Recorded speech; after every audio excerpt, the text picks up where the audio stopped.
Hi everyone, अब बात करने वाले हैं पीएचपी के अंदर टाइप कास्टिंग के बारे में। तो सबसे पहले मैं आपको जो बताऊंगा टाइप कास्टिंग होती क्या है, कितने टाइप की होती है, इसके सिंटैक्स को समझेंगे, एग्जांपल्स रन करके देखेंगे और इंटरव्यू क्वेश्चंस भी डिस्कस करने वाले हैं।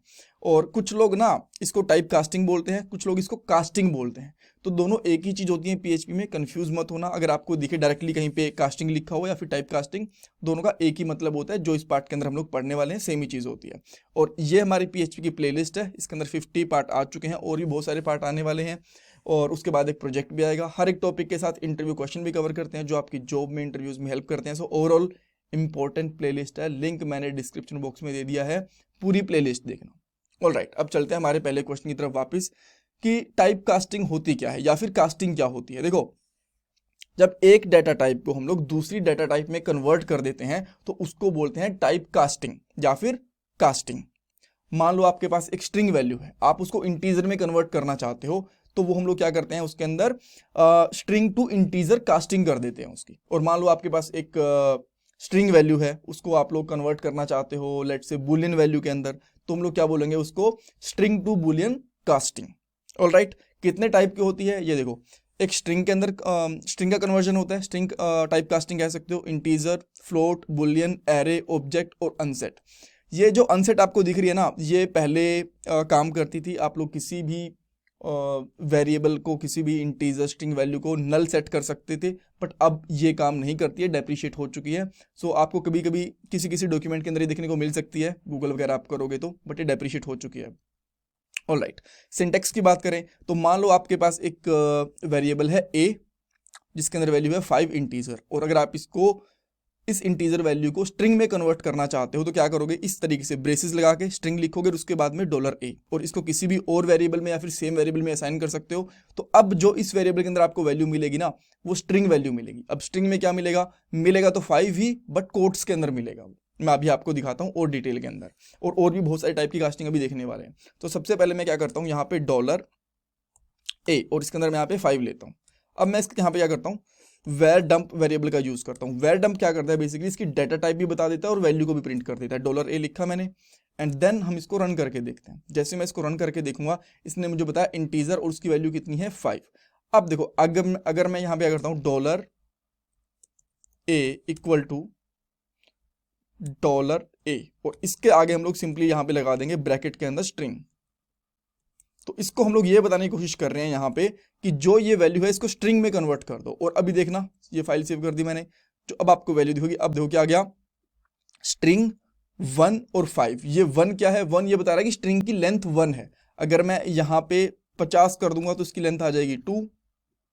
अगर मैं इसको यहाँ पे 500 कर दूंगा तो इसकी लेंथ आ जाएगी 3। यानी कि कितने कैरेक्टर्स हैं वो इसकी लेंथ बता रहे हैं और ये इसकी वैल्यू को बता रहे हैं। ठीक है, और ऐसा नहीं है कि आप बस इसको डायरेक्टली जो एक इंटीजर वैल्यू है इसको स्ट्रिंग में ही कन्वर्ट कर सकते हो।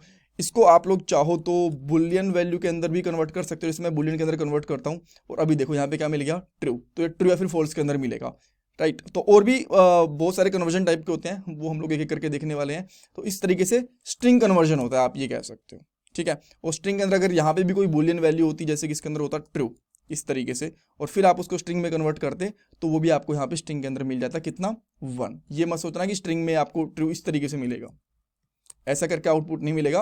आउटपुट आपको क्या मिलेगा, इस तरीके से 1 मिलेगा। ठीक है, ऑल राइट। सो ये हमारी एक टाइप हो गई। उसके बाद में हम लोग, ये तो हो गई हमारी स्ट्रिंग टाइप, एंड देन हम लोग इसके नीचे जाते हैं और यहाँ पे मैं लिखता हूँ एक $b, और इसके अंदर मैं डाल देता हूँ यहाँ पे लेट्स से 300। और अब अगर मैं यहाँ पे $b को प्रिंट करने की कोशिश करता हूँ तो आपको भी पता है क्या दिखाने वाला है, स्ट्रिंग टाइप दिखाएगा, इसके अंदर 300 इसकी वैल्यू दिखाएगा। क्या दिक्कत आई भाई इसको, हाँ यहाँ पे सेमीकोलन नहीं लगाया, राइट। तो यहाँ पे आ गया इस तरीके से। बट अगर मैं यहाँ पे $b और ब्रैकेट के अंदर इंट लिख दूंगा और यहाँ पे मैं लिख दूंगा यहाँ पे $b, तो ये क्या कर देगा, जो ये स्ट्रिंग वैल्यू है इसको इंटीजर में कन्वर्ट कर देगा। और अब आप यहाँ पे चेक करो, इंटीजर 300 मिल गया, राइट। सेम इसी तरीके से ये अब स्ट्रिंग वैल्यू है ना यहाँ पे, तो इसको अगर आप यहाँ पे बुलियन में कन्वर्ट करोगे तो बुलियन के अंदर भी कन्वर्ट हो जाएगी, आप यहाँ पे देख सकते हो, राइट। सो जिसमें आप कन्वर्ट करना चाहो उसके अंदर कर सकते हो। मैं यहाँ पे इंटीजर वापस से लिख रहा हूँ, राइट। तो ये हमारा सेकंड हो गया। अब हम लोग थर्ड केस देखते हैं। फ्लोट का। सो मैं यहाँ पे लेता हूँ $C और इसकी वैल्यू डालता हूँ मैं यहाँ पे 1.1, राइट। मैं 1 डालता हूँ डायरेक्टली पहले, और अब मैं क्या करूँगा, अगर मैं $C को यहाँ पे प्रिंट करूँगा इस तरीके से, तो आपको यहाँ पे क्या दिखा, इंटीजर वैल्यू। और अगर मैं यहाँ पे 1.1 कर दूँ तो आपको यहाँ पे क्या दिखेगा, फ्लोट वैल्यू, जो इसकी काफ़ी बड़ी वैल्यू है। बट अगर आप मान लो यहाँ पे 1 लिखा है और आपको लग रहा है कि आगे जाके कहीं ना कहीं इसको फ्लोट में कन्वर्ट ठीक करना ही पड़ेगा, और पहले आप कन्वर्ट करके रखना चाहते हो, तो इस तरीके से कर सकते हो। $C ब्रैकेट्स लगाओगे, फ्लोट लिखो इस तरीके से, और यहाँ पे $C कर दो, राइट। तो अब आप यहाँ पे चेक करोगे तो आपको क्या मिल गया, फ्लोट के अंदर 1 मिल गया यहाँ पे, ठीक है। और जैसे आप इसके अंदर यहाँ पे 1.1 डालोगे तो फिर आपको ये पूरी की पूरी वही बड़ी वैल्यू उठा के दे देगा, राइट। तो इस तरीके से आप वैल्यूज को फ्लोट में भी कन्वर्ट कर सकते हो। ऑलराइट, अब हम लोग बात करते हैं बुलियन की। मान लो आपके पास कुछ है यहाँ पे $D और यहाँ पे लिखा हुआ है हेलो। आप इसको बुलियन में कन्वर्ट करना चाहते हो, तो यहाँ पे क्या करोगे, $D बुलियन, और यहाँ पे क्या लिखोगे, $D, और यहाँ पे $D को हम लोग प्रिंट भी करवा देंगे। सो अब हमारे पास क्या आएगा यहाँ पे, ऑब्वियसली ट्रू वैल्यू। ये बुलियन में जब भी कन्वर्ट करोगे ना, हमेशा आपको ट्रू वैल्यू ही रिटर्न करेगा। बस एक केस में आपकी वैल्यू को फॉल्स रिटर्न करेगा, अगर यहाँ पे 0 है तो। अगर मैं यहाँ पे 0 कर दूंगा तो इसने फॉल्स रिटर्न करा, यहाँ पे 1 है या फिर कुछ और भी है तो उसको क्या कर देगा, ये बेसिकली यहाँ पे मैंने लिख दिया लेट से ABC, तो उसको ये बुलियन वैल्यू में कन्वर्ट करके उसको ट्रू रिटर्न करेगा हमेशा यहाँ पे। All right, okay. सो ये भी देख लिया हम लोगों ने। देन हम लोग बात कर सकते हैं एक एरे की। तो मेरे पास यहाँ पे $E और इसके अंदर वैल्यू है लेट से 10। अब मैं चाहता हूँ कि एरे के अंदर कन्वर्ट हो जाए, तो मैं यहाँ पे क्या करूँगा, $E इक्वल टू एरे, और यहाँ पे लिखेंगे $E इस तरीके से, और यहाँ पे $E को हम लोग प्रिंट भी कर लेंगे। अब आप आओगे यहाँ पे, देखो अच्छा इसने पहले तो कुछ हमें एरर दिया, ये नहीं देना चाहिए था। पहले मैं इसको डायरेक्टली प्रिंट करके दिखाता हूँ ई को। इसने क्या प्रिंट करा, इंटीजर 10, और अब ये लाइन में प्रिंट करा मैंने, तो इसने क्या करके दे दिया, एरे, एक 0 इसका वो इसने बना दिया है, इंडेक्स बना दिया है इसका एसोसिएटेड एरे वाला, और यहाँ पे इसकी 10 इसकी वैल्यू को रिटर्न कर दिया, राइट। सो अब हम लोग बात करने वाले हैं इसके बाद में अनसेट की। तो पहले क्या होता था, मान लो आपके पास एक $10 ले लेता हूँ मैं यहाँ पे, उसको मुझे इस तरीके से कमेंट करने की जरूरत है नहीं, तो यहाँ पे डाल देता हूँ लेट्स से 20, और मैं चाहता हूँ कि अब मैं इसकी f की वैल्यू चेक करूँगा तो ऑब्वियसली मुझे यहाँ पे इंटीजर वैल्यू दिखेगी। अब क्या प्रॉब्लम हो गई यार, तो मैं सेमीकोलन भूल जाता हूँ बिकॉज JS में भी काम करता हूँ ना काफ़ी, राइट। और अब अगर आप इसको कन्वर्ट करना चाहते हो जैसे कि $F, और इसको आप नल में कन्वर्ट करना चाहते हो, इसकी वैल्यू को रिमूव करना चाहते हो, तो पहले क्या होता था, अनसेट करते थे F को, $F को, और ये काम करता था। बट अब यहाँ पे क्या बोलेगा कि unset is no longer supported in there, right, PHP casting वाली फाइल के अंदर, बिकॉज डेप्रिशिएट हो चुका है इस वजह से, राइट। तो ये वो वाला काम नहीं करेगा।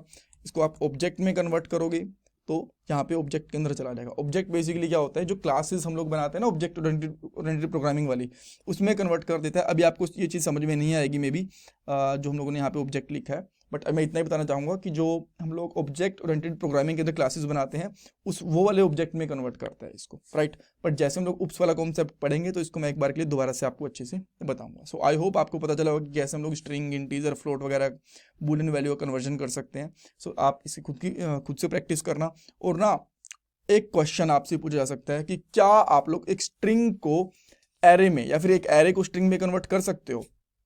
आंसर है नहीं, बिकॉज वहाँ पे टाइप कन्वर्जन का एरर आता है। मैं आपको यहाँ पे करके दिखाता हूँ। लेट्स से यहाँ पे $X वैल्यू है और इसके अंदर यहाँ पे है एक एरे और इसमें लिखा हुआ है लेट्स से 30, राइट। अब मैं अगर यहाँ पे X को प्रिंट करता हूँ, यहाँ पे X को मैंने प्रिंट करा और यहाँ पे मुझे क्या मिल गया, 30 मिल गया सीधा सा, इसमें कोई दिक्कत नहीं है, राइट। यहाँ पे इसने 30 इसका आउटपुट दे दिया। अब मैं क्या करता हूँ, $X इक्वल टू स्ट्रिंग और यहाँ पे लिखेंगे $X, इस तरीके से वापस आते हैं यहाँ पे। तो इसने क्या बोला, एरे टू स्ट्रिंग कन्वर्जन ये करने की कोशिश कर रहे हैं और इसने यहाँ पे वार्निंग दे दी हमें, राइट। तो इसने एक बार के लिए कन्वर्ट करने की कोशिश करी है बट इसने साथ में वार्निंग भी दे दी है, राइट। सो जब भी आप लोग directly array to string conversion करोगे तो वैसे नहीं होती, उसके लिए अलग से इम्प्लोड और एक्सप्लोड फंक्शन होते हैं कन्वर्जन और इन्वर्स कन्वर्जन के लिए। उसके लिए एक अलग से वीडियो आएगी, हम लोग वहाँ पे भी देखने वाले, राइट। सो आई होप आपको यहाँ पे काफ़ी कुछ सीखने को मिला होगा, and I request you to please subscribe this channel. ये आपके लिए सब्सक्राइब करना, वीडियो को लाइक करना, कमेंट सेक्शन में फीडबैक देना कंप्लीटली फ्री ऑफ कॉस्ट है, बट इससे मुझे थोड़ी मोटिवेशन मिलती है, मैं और आपके लिए वीडियोस लेके आ पाता हूँ। Thank you guys.